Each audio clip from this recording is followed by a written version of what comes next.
Now, certainly the king or the master can be pictured as God, as we say to God, God, I know I have offended you, except I always ask, well, how can perfect love be offended?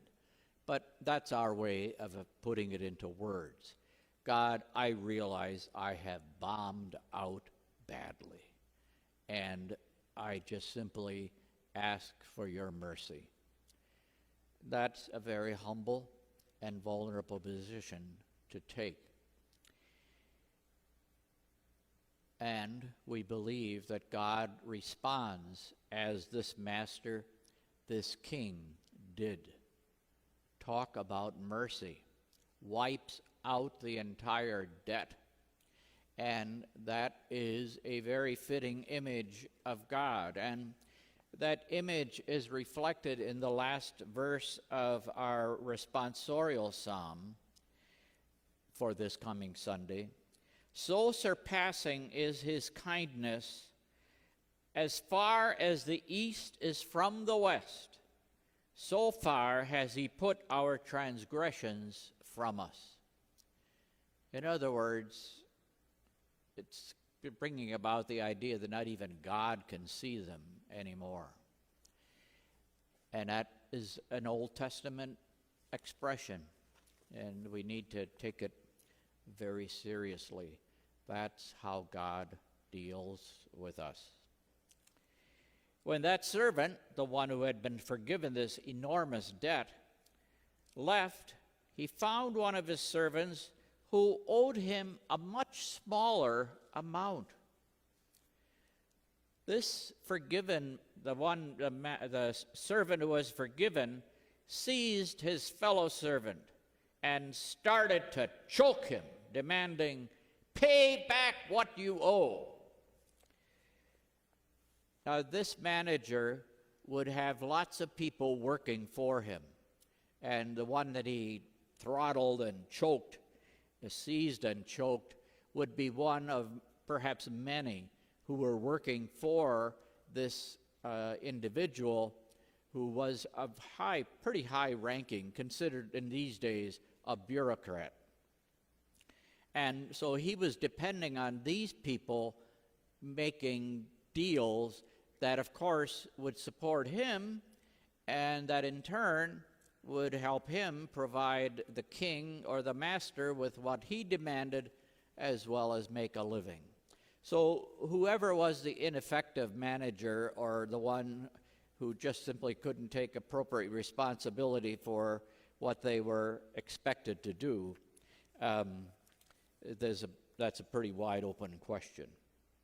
But anyway, it states that this second servant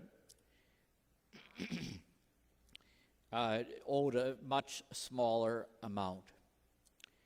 And when the first servant, "Pay back what you owe," this second servant did what the first one did to the king or to the manager.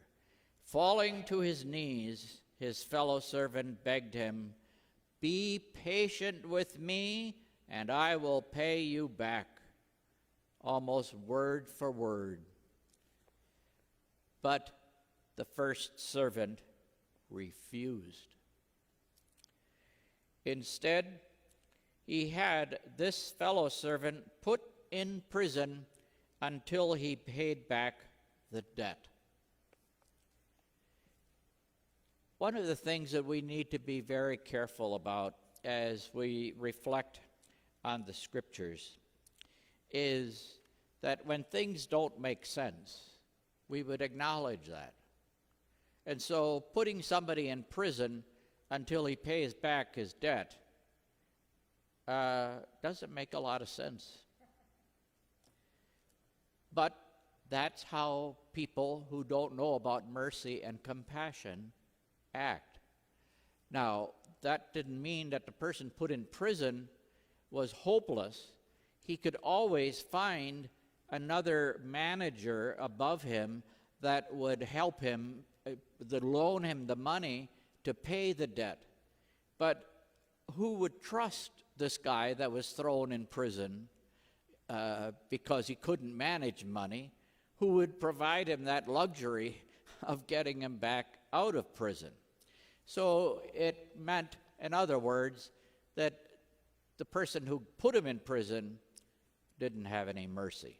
So other people involved, most likely people who were working for this king and for this manager, but then it also could be just anybody, because a lot of this stuff, when Jesus told parables, I mean, it was all public.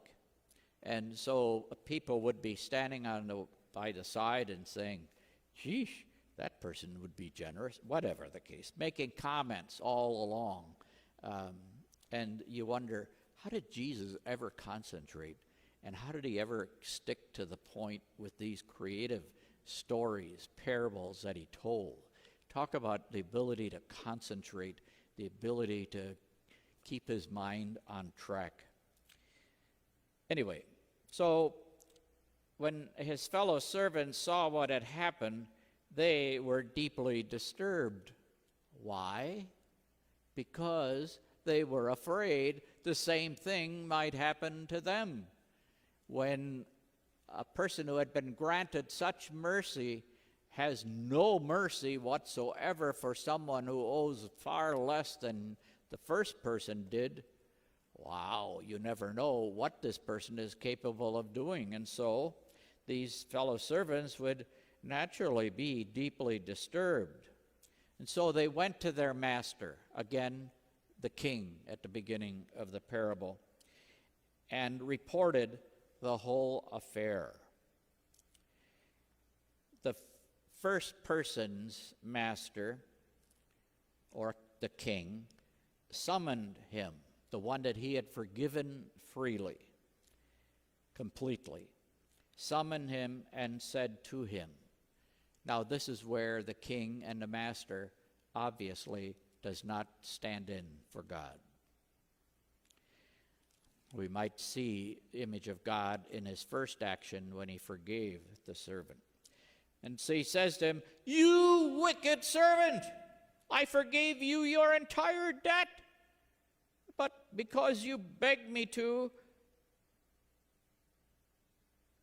I forgave your entire debt because you begged me to." Excuse me.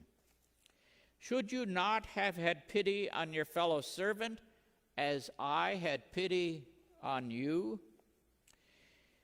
So the parable would have stopped there because Jesus would have left it kind of hanging. And so all these people,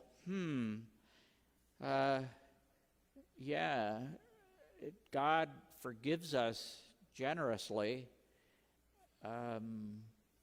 And if we don't